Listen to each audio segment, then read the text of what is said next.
So the Center for Fiction is so excited to welcome to our stage Elissa Altman, award-winning author of Motherland and Poor Man's Feast, to celebrate her new book, Permission, an examination of the craft of memoir writing. Elissa will be in conversation with memoirist Emily Bernard, author of Black is the Body, and Wendy C. Ortiz, author of Excavation. So welcome to you all. Enjoy your conversation.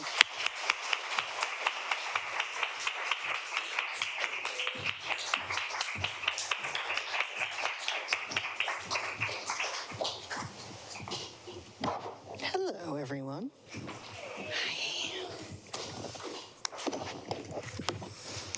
Hello, Emily. Hello.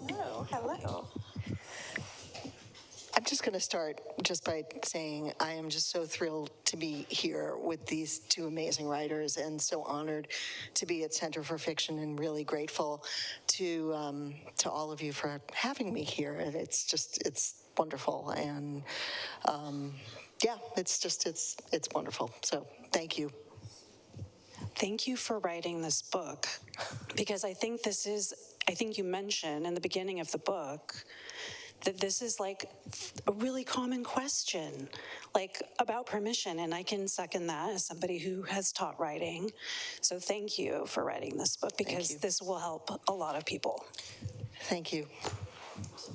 Well, I also want to add my thanks. It's a pleasure to be here to meet Wendy and to see my friend Elissa. And it's a topic I think that stops a lot of us in our tracks at so many stages in this life, this literary life. So I'm thrilled to have a chance to talk about it with you two and everybody else in the room.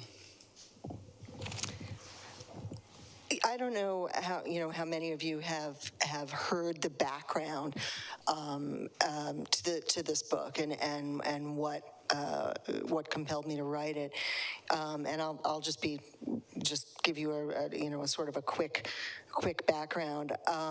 In 2013, I wrote my first memoir, which was Poor Man's Feast, and I thought that it was sort of a straightforward. It was a love story. I was writing about food at the time, so there was a sort of a food thread through it, and one of the foundations, part of the foundation of the story was the question of sustenance and nurturing. And I was trying to unpack how growing up in a home where my mother was like the world's worst cook, how I decided that I wanted to go to cooking school, and I became a food writer, and why and how did that become so important to me. And I traced it back to my dad, who was actually a wonderful cook, and the fact that in 1926, when he was 3 and my aunt was 8, my grandmother walked out on the family. She eventually came back, but she walked out on the family, and this was a story that I had known, that was told all the time in my house as a child. What I didn't know was that my father's sister hid it from her side from her family. So my cousins didn't know that our grandmother walked out until the book came out in 2013. My grandmother had been gone for years. At this point, all parties were long gone. But so in an 8-line paragraph at the end of the book, this was revealed. And a year later, I was excised from my family.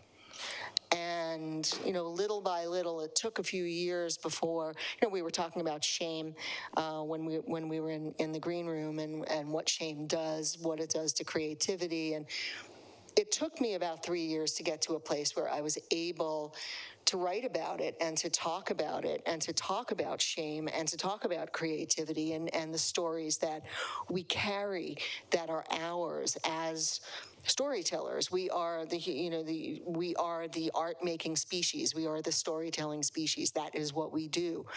And the book came out of those early essays, those early, very tentative pieces. Yeah. Can we talk about the term permission? Yes. and what it means maybe to all of us. And how does it work in your creative lives?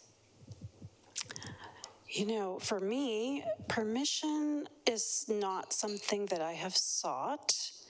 But I also have thought deeply before publishing things. I think that I tend to believe that if it's something that I lived, then I get to write it, the end. I also am not someone who has ever asked people in my life who I wrote about to read it before it got published, but no one has ever complained. No one has ever, and maybe it's because, you know, the way that I portray people, there is grace, I would say. Not towards the people that have wronged me, that's a different story. But, so yeah, it's not something that I have, like, I struggle with it internally more than I do externally, probably. Why do you think that is? All of the voices from growing up, like we were talking about, like shame and being told things. Like, I definitely was a child of a mother who was like, you know, don't you dare, and, you know, you can't talk about this or that. And I was told very specifically with regard to the material that's in Excavation, don't write about that, by a perpetrator. So of course I felt more inclined to write about it, actually. But it still took a lot of that internal work over time to feel comfortable enough to let it go and be out there. And then, you know, then there's also the internal work of once it's out there, too. Yeah. I think I also struggle with it internally. I think I'm still learning a lot about it.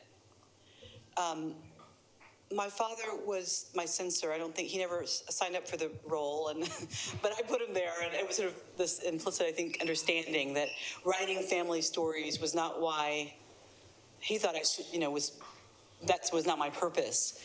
And he died before my book came out.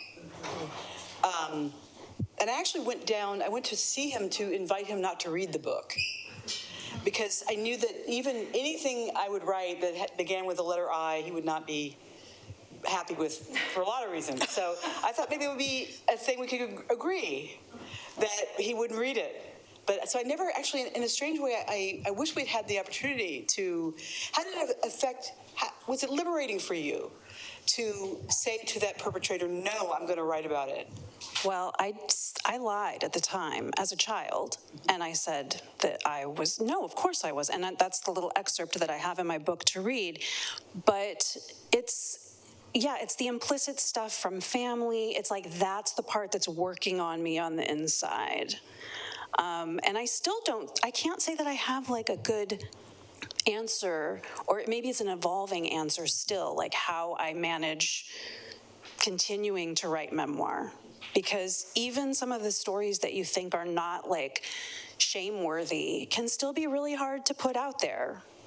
There's still all of the gunk that, you know, inside to work through. And, you know, we get messages that are loud, you know, silent and loud and clear all the time. And, you know, I'm sure that both of you have had this experience where, you know, you're writing a book or you've just written a book and it's just been published and you're laying in bed and you're going, oh my God, what did I do? What did I say? What did I do? You know, but again, as we were talking in the green room, it's a moving target. You know, shame and permission and what will people think. Even in the case of one of my students, she was a novelist, well-known novelist, and showed up in one of my memoir workshops about permission.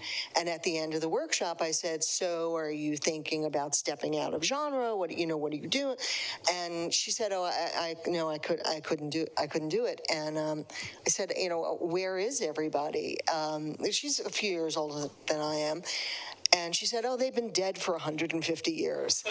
So it's like it stays with you. It's part of I think it's part of the human condition. You can see it it's biblical, it's Odyssean, it's always there, Shame is a powerful thing. Elissa, that story, would you mind telling it? The person who took verbatim a conversation that she had had. Oh, my Would gosh. you mind telling that story? I'm fascinated by this. Yes.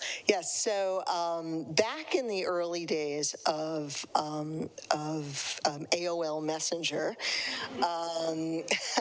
you all remember, well, most of you remember, some of you remember AOL Messenger. I had lost my dad in 2002 very suddenly in an accident, and I had this crazy experience that happened in the days preceding the funeral and the funeral. It was in hindsight, it was like something out of Larry David. It was just crazy, very badly behaved people, and I can look back at it now and laugh. But at the time, I sat down and I engaged in this message festival with this person who was a journalist, who was an on-air CNN journalist. I will not tell you their name. Sorry. And so we were going back and forth, and probably for like an hour, as you were wont to do on Messenger.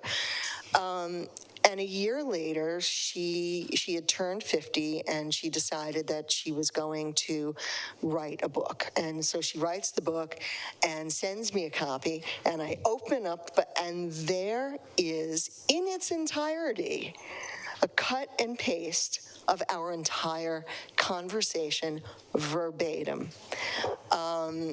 I won't repeat exactly what I said, but I felt just violated I felt violated. I felt not really creatively violated, because it was just a conversation that we were having. Should she have known better? Of course. Are there copyright issues? Of course. And as I said in the book, if I were a different type of person, that might have been an issue. But it was fascinating, as you say, horrifying, completely horrifying. What would you do? What would your response have been? Here we are debating this. We've talked about this, but here's someone who had no permission. No permission. And it never even occurred to her Right. to approach you, and her response was, it was a great story. That's right. And so I'm thinking, what kind of friend is this? Right. What kind of person is this? And does it then make you as a writer think, okay, I have a new set of rules now about, how did it affect you as a writer, It was so stunning to me. It was such a violation. But the question that came out of it was, when is a story mine to write about? When is a story mine to tell? And as I always say, if it's a story that touched me directly, that changed my worldview, that made me who I am, and that informs my day-to-day, like the color of my eyes, that is my story to tell.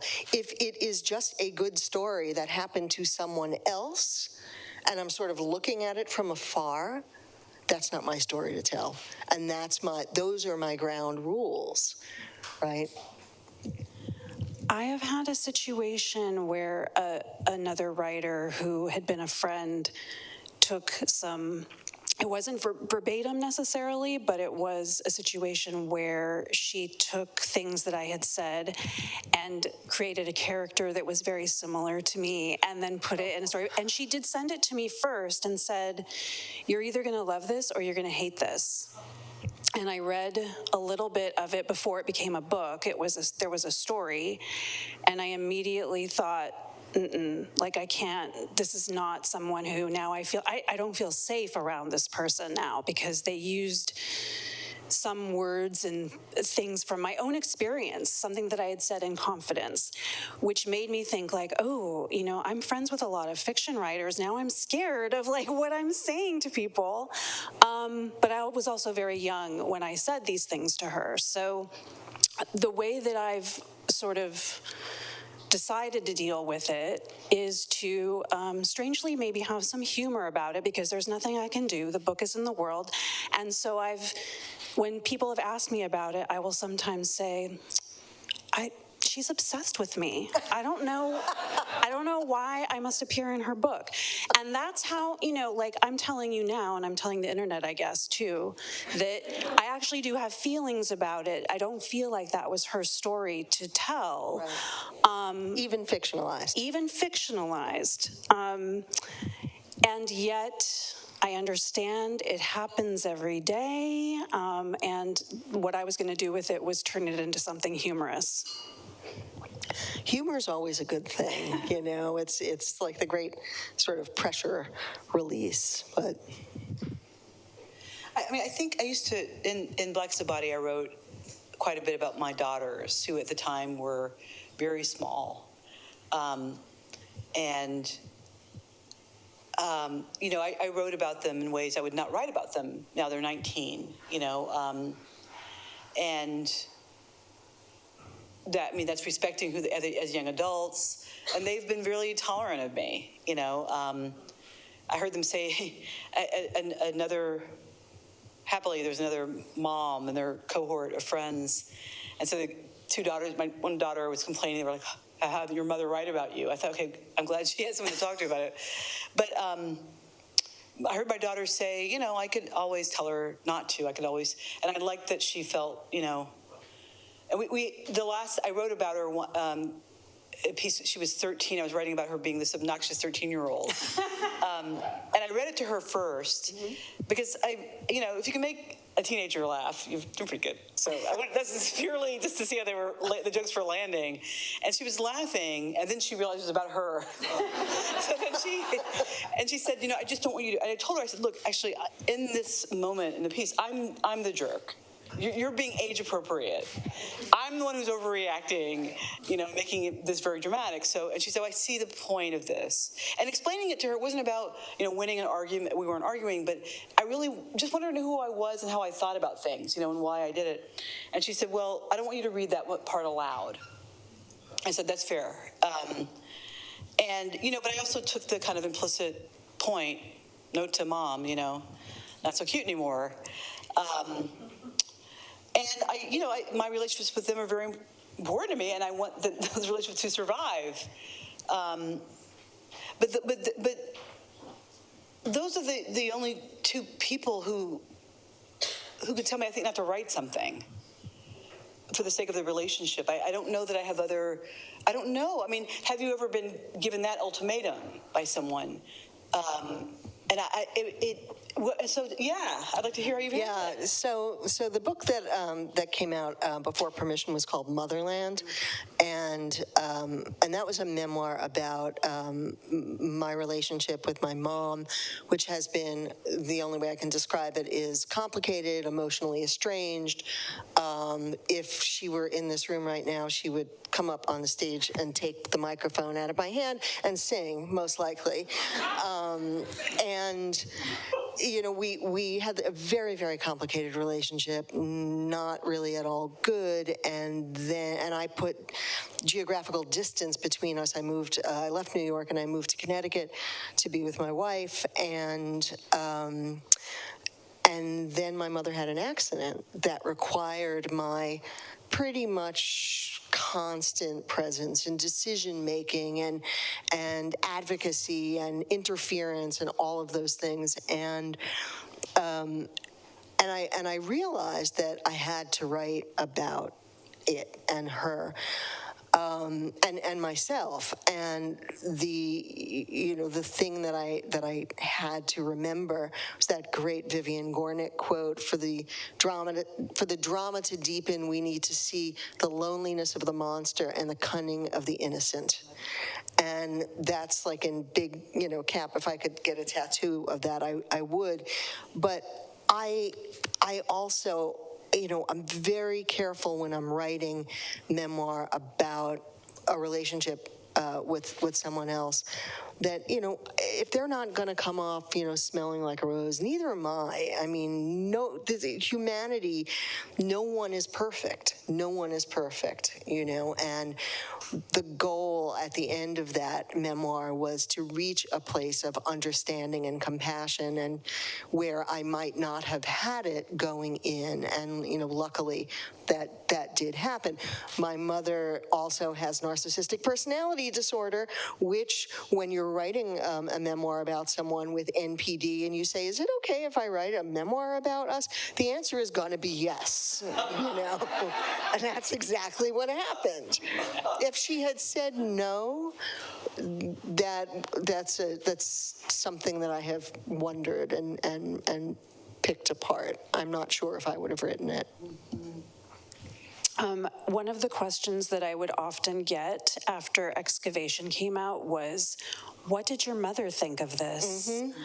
And I would proudly say, my mother doesn't even know this book exists, because, I don't have to tell her that it exists. If she got the Los Angeles Times in the mail, she might find out that it exists, but that's the thing, is you can also decide who reads your stuff. If your books are not these best-selling books that are on the covers of magazines or something, chances are people in your life may not know. Sometimes that's actually a nice thing. So I have actually, because I have a strained relationship with my own mother, I did not tell her about my books. All 3 of my books I didn't tell her about until this year. When they got reissued, I was like, you're 87. You can know now. There's nothing that you can do. Nothing will hurt me now. And so she bought the books, and she has not, it's hard for her to read at this point. So, in my mind, I was also like, I'm safe because you probably can't even read it now. And they have not been, I can see where they are in her house, and I'm good with that. I'm okay. Yeah, I think, it's interesting hearing you talk about writing about your daughters. Is there a point in time where things shift, right? So I was talking once to Dani Shapiro about writing about her son, Jacob, and she has written a ton about Jacob, but then she stopped, and will she again? Probably at some point. He's now 25, I think. But was there a point at which you stopped, or you're not stopped, but your permission to was sort of, you kind of pulled it back a little bit, or gave it more thought? Well, it's sort of what you were saying. At some point our lives were so intertwined that, and now they have their own lives. I wrote an essay, so that rule about, where your life bumps up against someone else's. I wrote a piece about my daughter. She was going to Japan, and on a program that I had also, and I thought, well, it was also, I was thinking through some issues to talk with young writers about, writing students about. The part where we're getting her on the plane, I was there, and then her experience in Japan is her experience. And so people said to me after reading, they said, well, what happened in Japan? That's Julia's essay to write. Yeah. There are things I didn't put in there because they were very precious to me. She sent to me before she got on the plane. I was very nervous, and it was her first international flight. And she just did made a little kissing face and did a selfie as she got on the plane. And I thought, my heart was bursting, right? But I thought, I've told you all. But, I thought, that it's not cute anymore, It's serious. And it was the end of a part of our relationship, which is what the essay was about. It's all this part of our lives is over. she no longer needs me to do these things, and now she's going off into the world. So I think there was, but also I think there's part of me that wrote a lot when they were young as a way of maintaining my sanity as a mother of young children. Yeah. You know, I have a brain, and, you know, I'm picking up Legos and I'm cleaning up vomit, but I'm also thinking of sentences and thinking about semicolons, and it was a desperate, you know, kind of thing. And now I think it's just sort of a different, you know, well, what is my story now? You know, I'm no longer doing those things. I'm no longer, what is the story I have to tell now at this point in time? So it felt like there was a kind of a natural end to it. But I did have I did have a huge loss, a family loss, I've told you. And I was asked not to write about it. And I think the motives were really not great motives. You know, I think the thing that we are suffering from as a culture, so many people feel misrepresented, misunderstood, flattened out, simplified, you know, categorized, stripped of our humanity, and testifying to our experiences historically.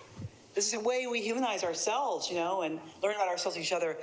I think the admonition to silence from me was asking me to perpetuate shame.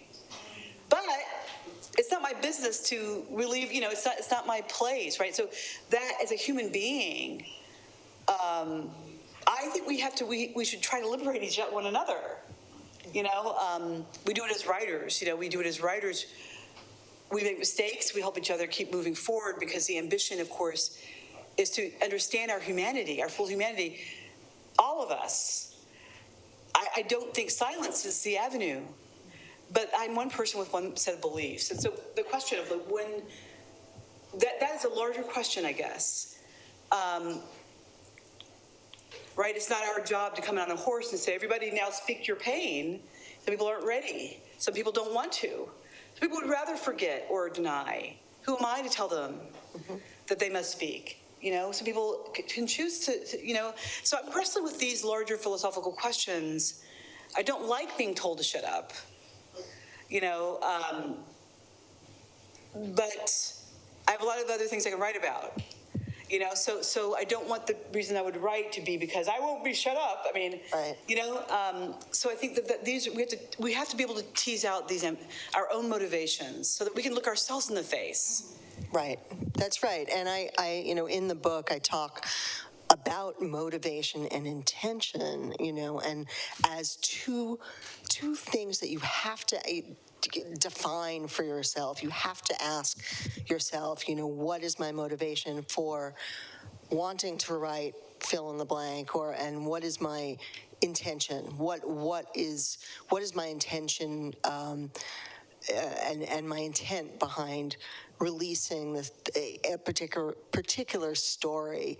And, you know, with the question of motivation comes the question of revenge writing and retribution. Revenge writing is a very, very, very bad idea. You know, from a craft standpoint, from a creative standpoint, what you wind up with are very flat characters and flat narrative, and the story doesn't move forward, and you're asking your reader to sort of schlep through the poison of someone else's experience. And that's, I think, I don't usually write for a reader, but that's a question that I do ask myself. And you know, I had the experience of after the cousin's extremely bad behavior at the funeral, I wrote in the book that followed that, I wrote 40 pages in the manuscript that sent my manuscript off to my editor.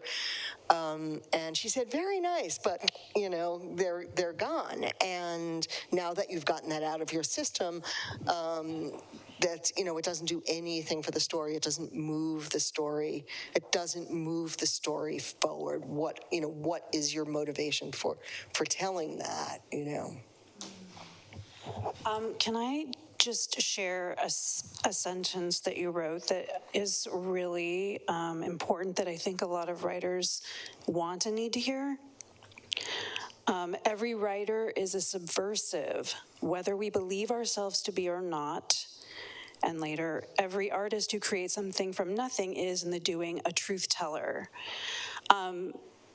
As someone who has felt to be the truth teller to my own detriment over and over, this was very powerful to read, to remember that, yes, when you're taking this material, you do become subversive. And then how you have to live with that. And every writer is going to live with that in different ways. How have you lived with that? Oh my goodness gracious, that's a really good question. I've had to come to terms with the fact that I have to own what I write, and I have to de-shame myself. I don't know if that makes sense, but there is a point at which every writer, I think, certainly of memoir and personal essay, has got to de-shame themselves and detach somehow from this voice that might be generations and generations old, saying that is, no, don't, you can't do X, Y, and Z. You can't say X, Y, and Z. We're perfect people, and the world knows we're perfect people, and we have to stay that way in the eyes of everyone. That said, as Emily and I were talking earlier, you can't be disowned twice. And that's a heartbreaking. I mean, it's heartbreaking to say that. I am not in the business, nor do I think most memoirists are not in the business of hurting people. We are in the business of writing for clarity, to get to a place of transcendence and compassion towards ourselves, certainly, towards our situations, towards our cultures, all of that. We have to get to that place, and once we get to that place of understanding and compassion and transcendence, we know that we have written what we need to write.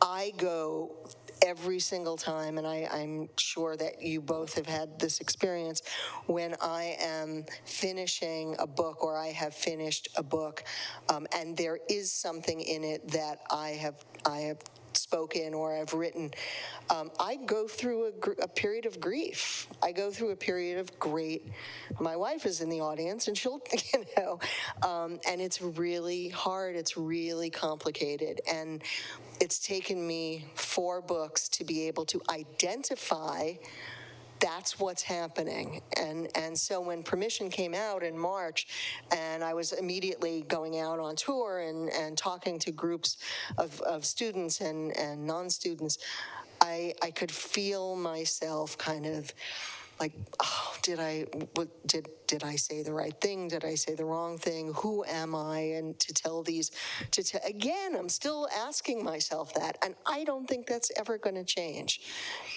But I have given myself permission to talk about permission, this thing that exists in our worlds as art makers, I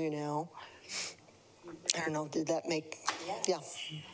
Maybe you two feel the way I feel. I think if it were easy, I probably wouldn't be interested. Right. It's hard. And sometimes, people might, you feel, you make mistakes. I made mistakes. I've written with malice in my heart. Yeah. I had to learn the hard way. Happily, I was very lucky in that the person didn't, I don't know, I just knew my motivation was not, I was at a different place as a writer. I like to think I've evolved as a writer. And I wouldn't have learned if I hadn't made those mistakes of realizing, wow, there's some things I didn't consider. And right, may we all be blessed with readers who are compassionate. And, but I think, I've also found it strange, people who you would think, some people just don't like being written about, and sometimes they don't know that themselves, But I think if we also are sure that we're trying to tell a story that's not, it's not just for revenge, it's not even in our echo chamber. It's about some larger question we think would help a reader.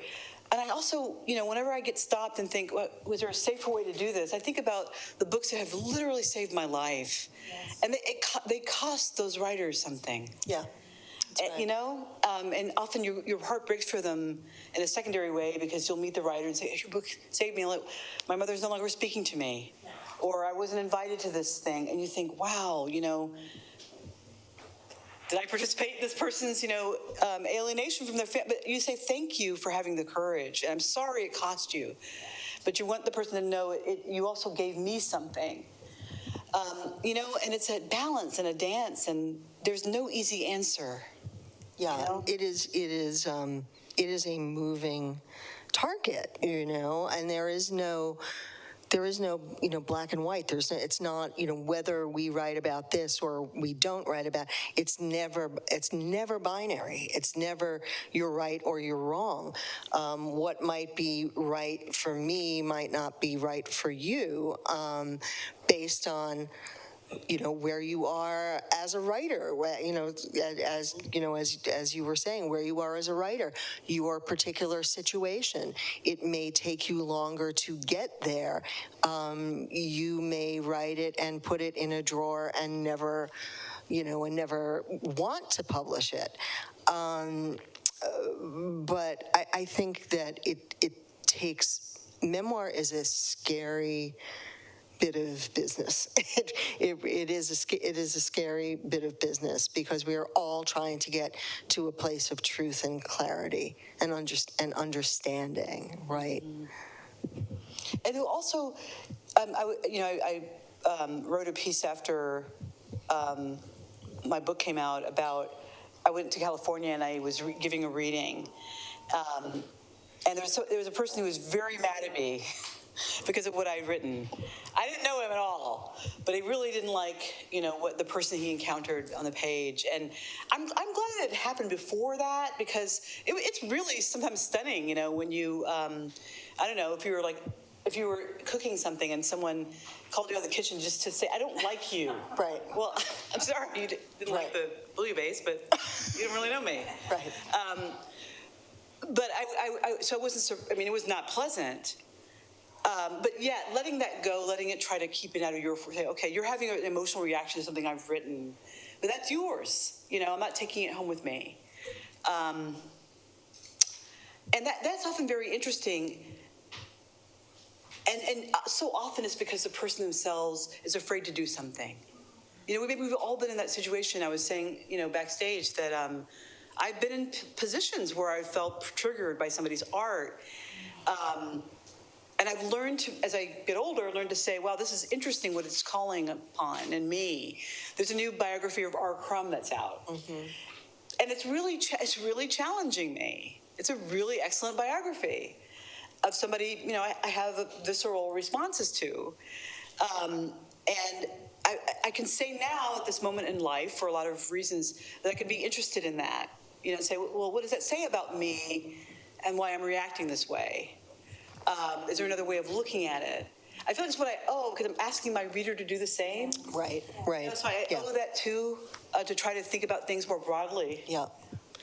I also I think I've gotten to a place. It is very, for me, disorienting when someone I don't know comes up to me and says, I really didn't like what you said about this person. And 99% of the time, they don't know the person, right? Okay. But they don't like the way the person was represented, or maybe they think it wasn't fair, or, something along those lines. And I hear them, and I listen to them, and then I let it go, because I can't carry that. I can't carry that. Yeah. Yeah. I mean, as memoirists, already carrying all of the risk that comes That's with right. it. Right. And it is a risky business. It really But is. the reward is so great because you get to meet, and how many times have you met people? I mean, wrote an essay once. So as many, I mean, you can lose people, right? You can lose people. It does happen. But you gain people. And I wrote an essay once many years ago, and actually the same essay that I mentioned about feeling like I wasn't quite in alignment, in a good way when I wrote it, although I still think it's good. It does a certain kind of work, and I'm glad to be able to talk about it. But I didn't include it in this book because I felt like I had grown as a writer. But so the same essay gets published, and this person wrote, I mean, we couldn't be more different in terms of demographically and our places in life. And he wrote that the essay helped him with a problem in his own life that he had been too ashamed to talk about. He felt so alone. And I thought, I could die now. Right. This guy, I mean, this guy, don't even know when he wrote me, he said, I was ghosted by my best friend of 50 years, and this was a long time ago. He was a vet, I think a World War II vet. This was like 25 years ago. But been unable to talk about it with anyone because men can't talk about these kinds of things. But I thought, oh my God. Who knew that my little pen, gave him some little relief. Right. And so I don't know, but I love that. I love that. And sometimes I think it's worth it. Yes, I absolutely agree. Yeah, I absolutely agree. Should we move to Q&A? Are we good with that? Yes, I'm looking out. I need sunglasses. Yes, I'm getting the Center for Fiction people are giving us thumbs up. Okay. We are open books, so yes.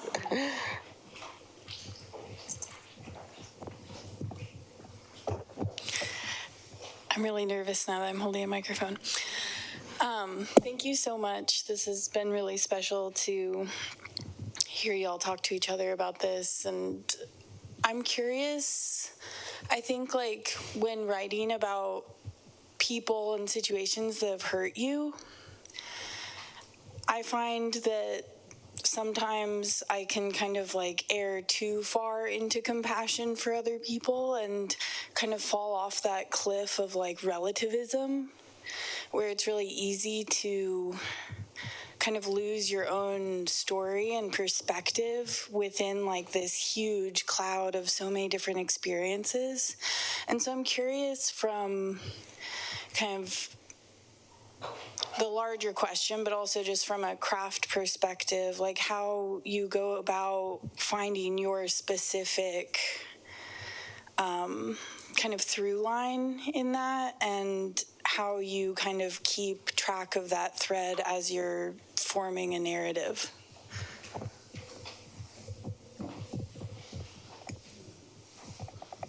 That's a great question.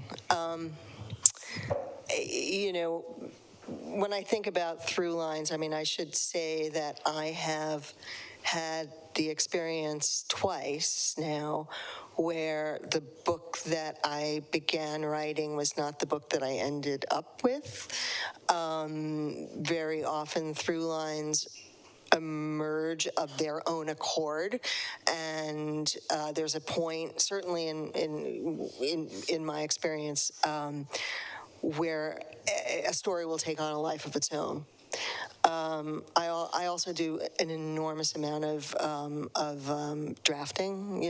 I will write 3 or 4 drafts of a whole manuscript, and rarely will I end up with as I said, with the story that was the one that I began. I change, my narrator changes, my characters, and even though it is, memoir, they are characters, and that includes me.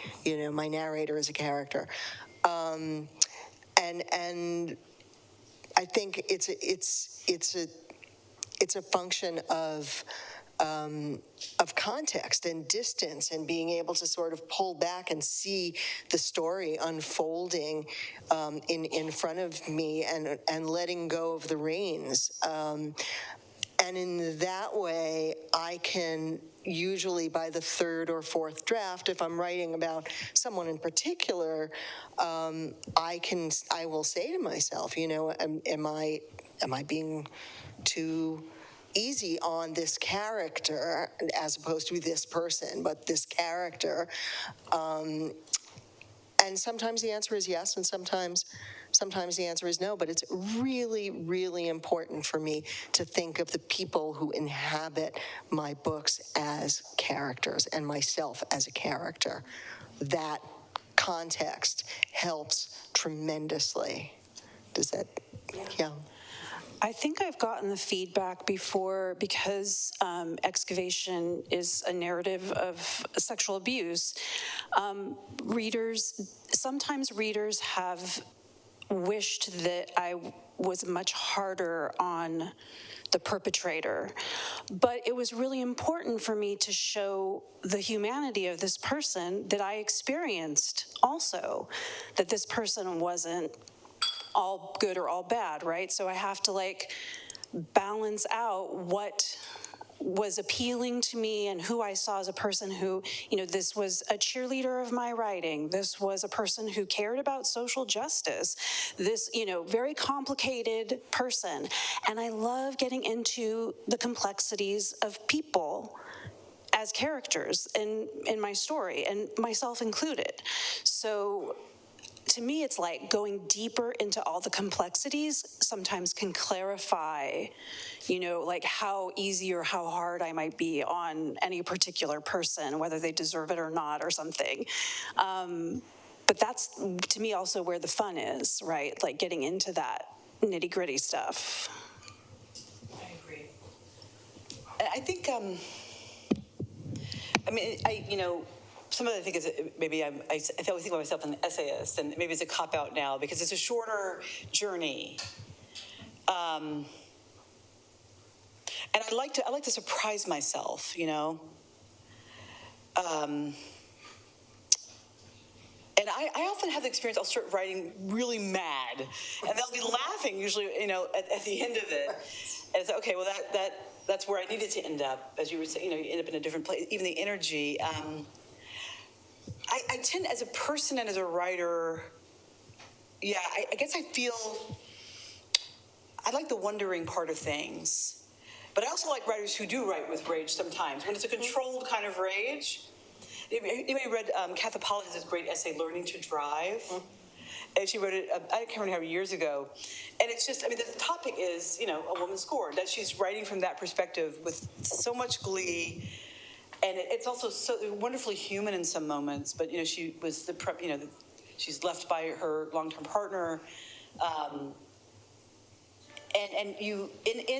There's a giddy way that she's just giving it to him.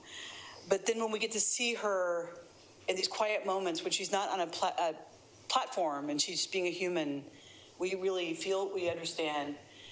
So it is hard. I understand what you're talking about. I don't have it, I guess I'm just with you in that. Yes, and drafting, I think, is a thing, and just having that outside, but having a fully composed character, though, I think, and knowing what the project is, but allowing it to change. You're a full person, so over the course of the book, you're going to have a lot of different kinds of feelings. But I don't have a simple response to this, but I empathize.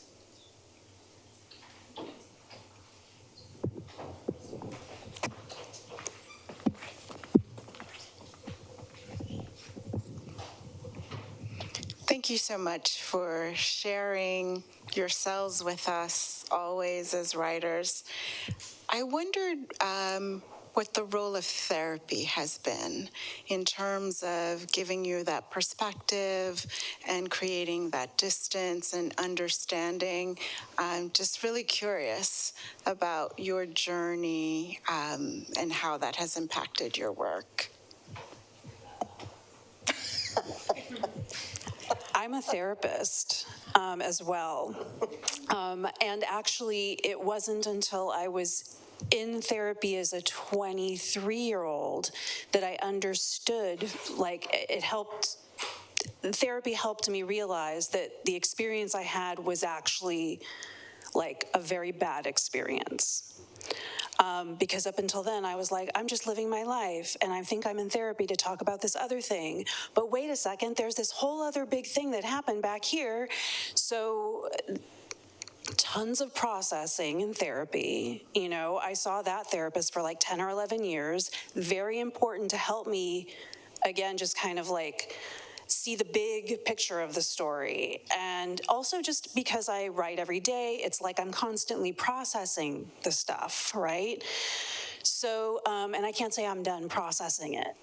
So I'm not in therapy currently. I like to say I see my therapist at the pool because she goes to the same pool. That's when I see my therapist. But, you know, like... That's awkward. Yeah, it is really funny. It's very funny. But I still feel like I'm constantly processing it, whether it's direct or not, in my daily writing. So all of my years of therapy definitely have helped. Definitely my work as a therapist. For any writers out there who are like, I know that I'm not going to make all my money as a writer and I want a career.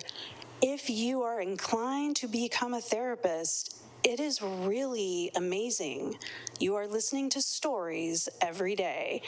You have to have really strong boundaries so that you're never taking anybody else's, any detail, any word, anything from their stories. But it's just storytelling over and over, you know? And I feel like that helps me as a writer process my own life.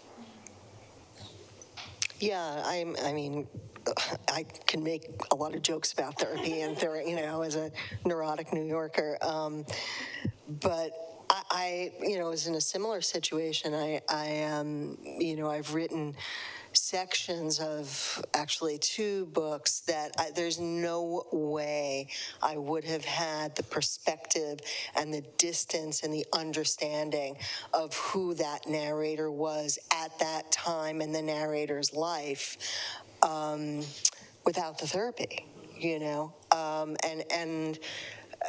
You know, I should put out there the term therapeutic writing is a whole other story, but it was invaluable for me to get to know that person and understand what their situation was and what they went through and how they survived and how it shaped who they are and what their worldview became. And that informed the narrator and the characters interacting with the narrator.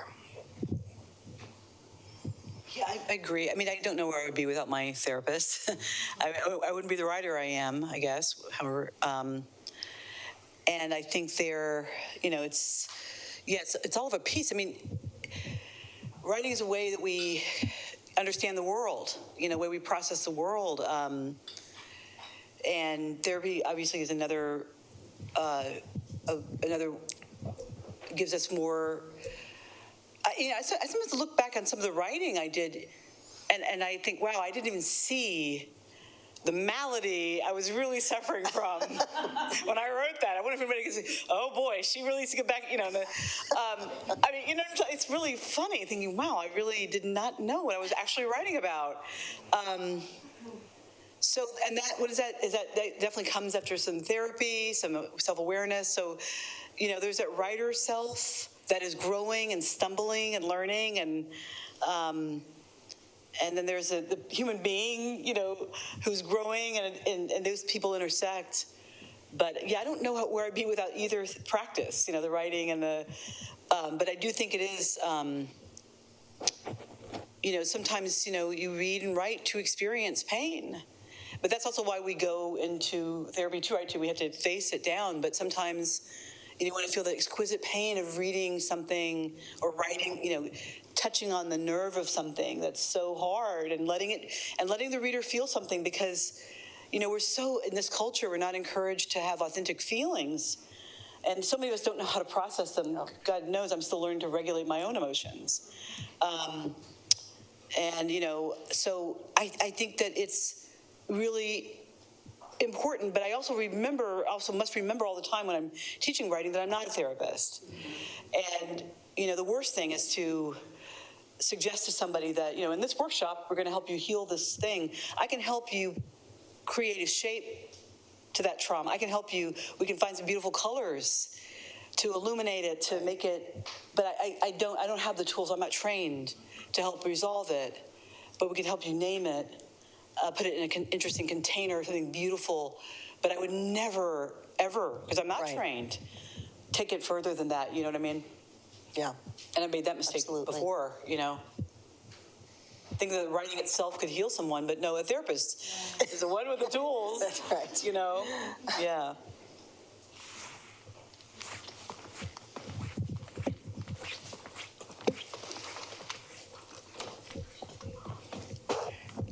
I don't know. I'm curious. If time permits, is it possible we could hear a paragraph from Permission? A paragraph on permission. A quick paragraph. Sure. Thank you. Let's see.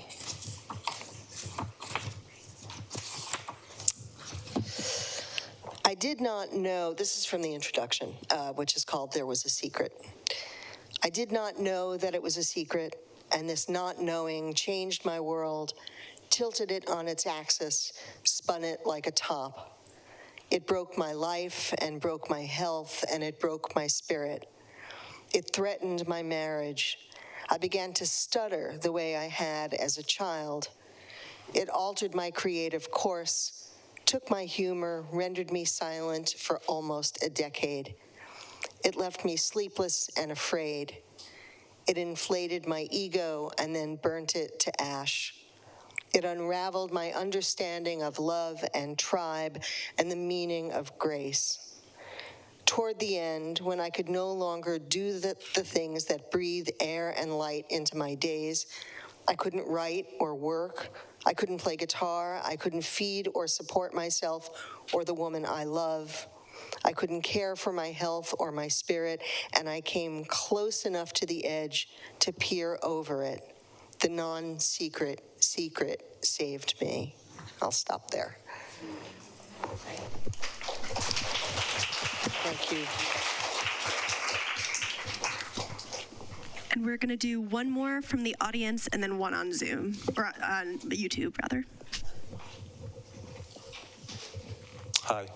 You spoke about fictionalizing real people and a little bit, and I was wondering what the parameters of permission are in that context compared to the memoir.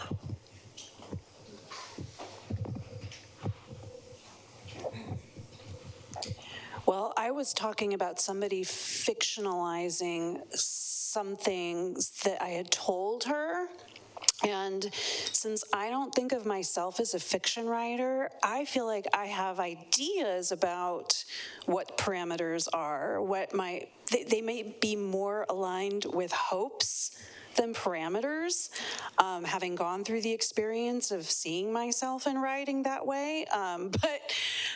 So I don't know if I can speak necessarily to what parameters are, but I am aware that lots of memoirists create composite characters, which is in some ways a form of fictionalizing people.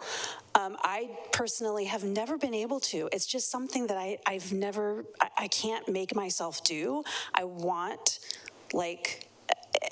the hard edges, and I want to be able to tell who's who, and it's just never happened that I could create a composite character myself. I don't know if you have, and what your parameters might be. Yeah, I'm not a writer of fiction yet, and actually I am toe dipping right now, and I recently wrote something, I'm giving myself like a 500 words a day kind of thing, and it's fun.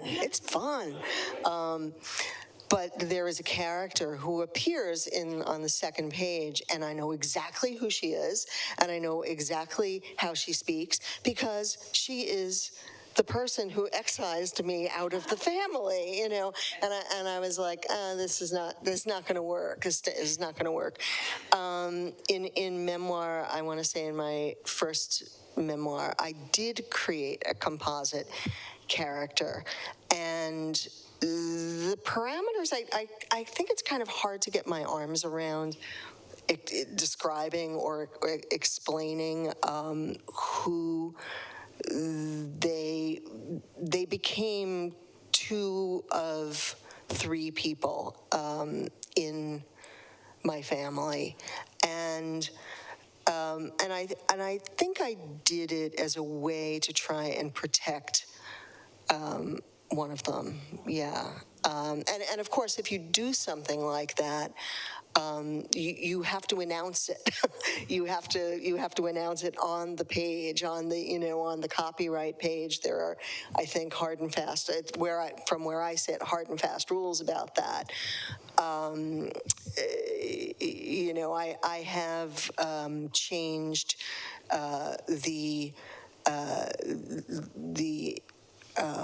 one of my ex, her job, because she's not out in her community, and there's just, and where we lived was also changed, and I had to do that. I wouldn't do that to her,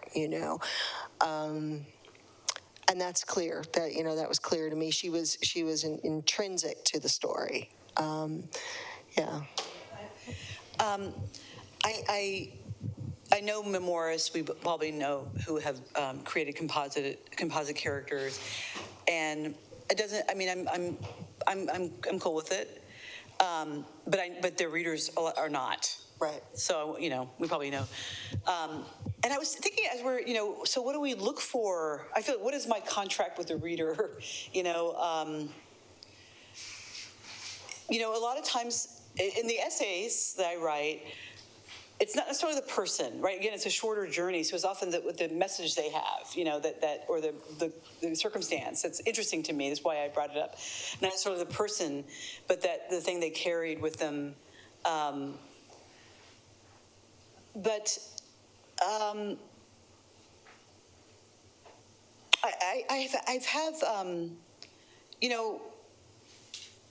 I find people don't recognize themselves. I've had the funniest situation.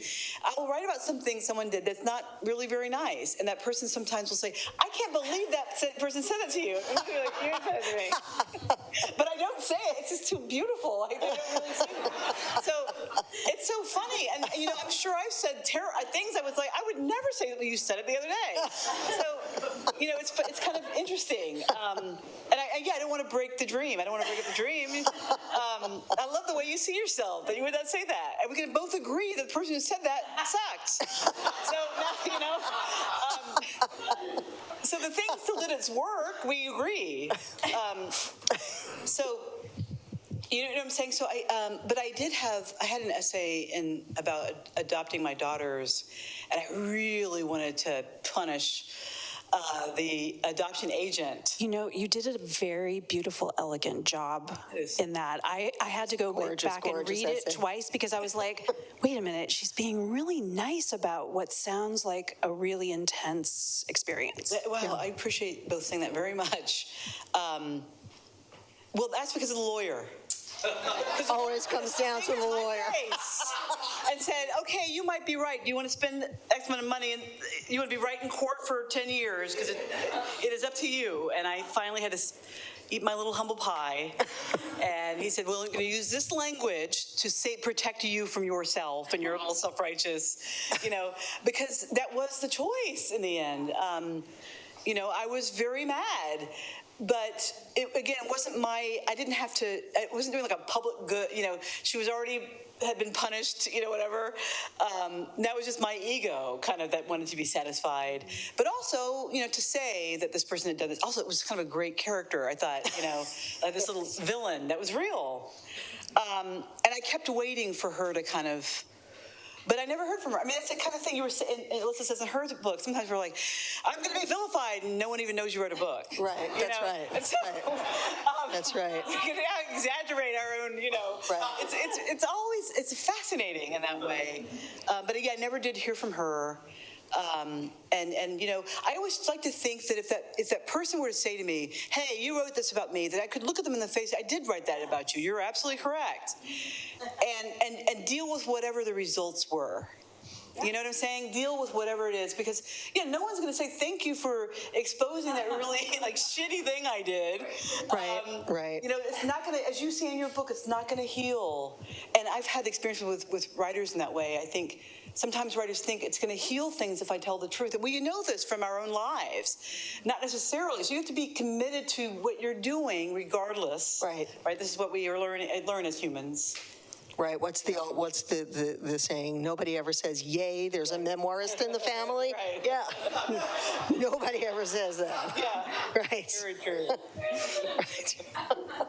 We have time for one more quick set of answers, which is from Melanie La Rosa online.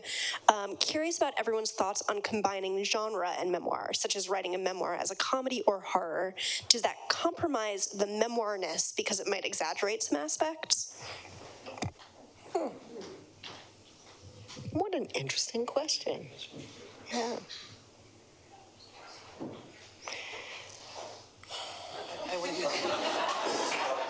I mean, I'm not sure I can answer that really. I hope I can try and answer it. I know when I wrote Poor Man's Feast, there were parts of it when I went back and I read the first draft that were funny, that were really funny, because the characters, there are some hilariously funny people in my family, great storytellers, in the oral tradition, and then my second book that followed it was not at all. I wouldn't say that it nudged up to horror. I mean, it might have in a different way, but it certainly was not intentional. But that's I don't think I'm answering the question exactly, but that is a great question. Please, Wendy. I want you to weigh in. I'm not sure that I can contribute something to that, because I'm still thinking through, if I had to imagine one of my books as sort of crossing genres that way, the only thing that comes to mind is that Excavation could be considered true crime because a crime occurred. And that has been something I've read about other memoirists who have written books in which there's an abuse narrative and how it can be cataloged as true crime, which is interesting. Yeah. Interesting. I think I think a lot about, I come from academia, and it was my ambition in this book to, really talk to people. And when I was coming up anyway, it wasn't something that was encouraged, when you're actually writing to human beings. It was not something that we were encouraged to figure out how to do for ourselves. I think it's better now. And so for me, but I really live in the books that I've read. It's not as separate for me. I think about Their Eyes Were Watching God by Zora Neale Hurston every day. Mm-hmm. And often I'll think, oh, that's what she meant. I'll be in Whole Foods. Oh, that's what she meant. So it's impossible for me to separate. And I think that was an ambition I had with this book, was to try to make that alive. Because I exist in so many ways because of the books I've read. So it's not I don't have an exciting response to that wonderful question, but I do think the same boundaries that I think we come up against as writers, we want to push past. It's also true in terms of genre, right? I don't want to be held to this. I don't want to color I want to do, try to do something a little different. Those are the things that excite us, down to a different kind of sentence, or, that makes us feel to be able to push past, the things we think we know. Yeah, that's a great answer. Welcome. Oh my goodness. I don't want to stop the conversation, but I think here we are. So thank you all so much for the conversation, all the truth telling on stage, in the writing. Thank you. Please don't rush off. Stay, buy your book, get it signed, and have a drink and a conversation and make a little bit more of a night of it. Thanks for coming. Come back soon. Thank you, everybody.